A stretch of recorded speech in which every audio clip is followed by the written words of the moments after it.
Welcome to macro mind YouTube channel. இது கதையாடல் நிகழ்வு. நான் உங்கள் காயல் சேமா.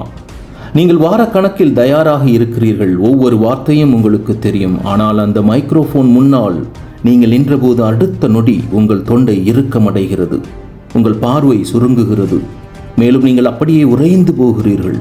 உங்கள் உடல் அமைப்பு ஒரு தற்காப்பு முடக்கத்தை தொடங்குகிறது. ஒரு தானியங்கி வேதியியல் செயல்முறை மூலம் உங்கள் வோக்கல் கார்டு கை கால்களையும் அது முடக்குகிறது. நீங்கள் பேச வேண்டும் என்ற உங்கள் விருப்பத்தை எதிர்த்து உங்கள் உடலே தீவிரமாக போராடுகிறது. உங்கள் பகுத்தறிவு அந்த உரையை வழங்குமாறு உங்களை நோக்கி கத்துகிறது. ஆனால் அந்த விவாதத்தில் அது தோற்று போகிறது. இதுதான் நாம் என்று நினைக்கும் இந்த கோல், லாஜிக், இது எல்லாமே இந்த 5% கான்சியஸ் மைண்டில் தான் இருக்குது. மீதி அனைத்துமே 95% சப்கான்சியஸ் மைண்டில் தான் இருக்குது. இது ஒரு அட்டானமஸ் ஆப்ரேட்டிங் சிஸ்டம் போல் செயல்படுகிறது. உங்களை நீங்களே சுயமதிப்பீடு இழந்து முடக்கும் பொழுது அது உங்கள் விழிப்புணர்வு மனதின் விருப்பம் மீறப்பட்டு விட்டது என்பதற்கான அறிகுறியாகும். உங்கள் தற்போதைய தொழில்முறை இலக்குகளை விட அதன் சொந்த பழங்கால நெறிமுறைகளுக்கு முக்கியத்துவம் கொடுக்கும் ஒரு உள்முக பொம்மலாட்டக்காரர்களால் நீங்கள் இயக்கப்படுகிறீர்கள். அது ஏன் உங்களை மீறி செயல்படுகிறது என்பதை புரிந்து கொள்ள அந்த 95% ஆள் மனதிற்குள் நாம் இறங்கி பார்க்க வேண்டும். இந்த சப்கான்சியஸ் மைண்ட் மிகவும் ஆழமானது. லாஜிக் ஒன்றும் அதுக்கு தேவையில்லை, ஜஸ்ட் டேட்டா மட்டும்தான். உங்கள் சிறுவயது நினைவு ஒன்றை எடுத்துக்கொள்ளுங்கள். உங்களுக்கு 8 வயது ஒரு பள்ளி நாடகத்தில் ஒரு வார்த்தையை பேசும் பொழுது நீங்கள் தடுமாறுகிறீர்கள். அரங்கமே சிரிக்கிறது. ஒரு வேட்டை நாய் தன் கால் தடத்தை எப்படி விட்டுவிட்டு வெகு தூரம் சென்று விடுமோ அப்படி நீங்கள் சென்று விட்டீர்கள். ஆனால் உங்கள் சப்கான்சியஸ் மைண்ட் அப்படி அதை விட்டுவிடாது. மைக்ரோஃபோன், கூட்டம், சிரிப்பு சத்தம், கிண்டல், கேலி என்று அது மைக்ரோஃபோன் என்றாலே, மைக் என்றாலே ஒரு டேஞ்சர், கூட்டம் என்றாலே ஒரு டேஞ்சர் என்று ஒரு சிகப்பு நிற வண்ணமுடைய அந்த ஃபைலை உங்கள் சப்கான்சியஸ் மைண்டில் மிக நேர்த்தியாக சேவ் செய்து வைக்கும். இதனால்தான் உங்கள் பகுத்தறிவு சார்ந்த தயாரிப்பு இன்று உங்களுக்கு தோல்வியை தருகிறது. நீங்கள் மைக்ரோஃபோனை நோக்கி நடக்கும்போது அந்த விழிப்புணர்வு மனம் உங்கள் பேச்சை பற்றி நினைக்கிறது. ஆனால் உங்கள் சப்கான்சியஸ் மைண்ட் வேறு ஒன்றை செய்கிறது.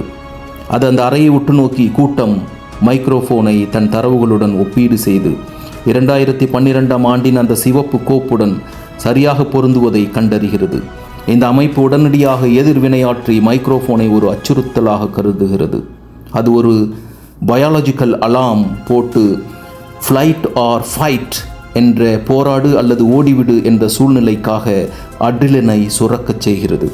இந்த தருணத்தில் உங்கள் மூளை பழுதடையவில்லை. உண்மையில் அது மிக திறமையாக செயல்படுகிறது. பல ஆண்டுகளுக்கு முன்பு பதிவான வழியிலிருந்து உங்களை பாதுகாப்பதாக நினைத்து கொண்டு அது உங்களை துன்புறுத்துகிறது. இந்த செயின் ரியாக்ஷன் செயல்பாட்டை உங்களால் நிறுத்த முடியும். சற்று நிதானித்து ஆழமாக விழிப்புணர்வுடன் மூச்சை உள் இழுப்பதின் மூலம் இந்த தான் இயங்கி சுழற்சியில் ஒரு தற்காலிக இடைவெளியை உங்களால் உருவாக்க முடியும். நீங்கள் ஒரு உயிரியல் குறைபாட்டை பயன்படுத்துகிறீர்கள். உங்கள் ஆள் மனதானது சக்தி வாய்ந்தது, ஆனால் அதே சமயம் ஒரு குருட்டுத்தனமானது. ஒரு நிஜமான நிகழ்விற்கும் தெளிவான கவனம் செலுத்தப்பட்ட கற்பனைக்கும் இடையே உள்ள வித்தியாசத்தை அதனால் வேறுபடுத்தி பார்க்க முடியாது. நீங்கள் பாதுகாப்பை கற்பனை செய்து அமைதியான உறுதிமொழியை மீண்டும் மீண்டும் கூறும்போது அந்த அமைப்பிற்குள் ஒரு புதிய தரவு ஓட்டத்தை வலுக்கட்டாயமாக நீங்கள் செலுத்துகிறீர்கள். முன்பு உங்களை முடக்கிய அதே அமைப்பு இப்போது நீங்கள் பேசுவதற்கு தேவையான நிலையான கவனம் சிதறாத ஆற்றலை வழங்கும் உந்து சக்தியாக மாறுகிறது.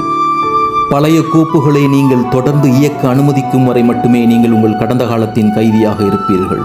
தரவை நீங்கள் மேம்படுத்தியவுடன் உங்கள் சொந்த மனதை மாற்றியமைக்கும் ஒரு ஹேக்கராக நீங்கள் மாறுகிறீர்கள். ஒரு பேச்சு வழக்கு உண்டு நண்பர்களே, அதாவது ஆள் மனது சப்கான்சியஸ் மைண்ட் ஒரு மிகச்சிறந்த சேவகன், ஆனால் ஒரு மிக மோசமான எஜமானான் என்று.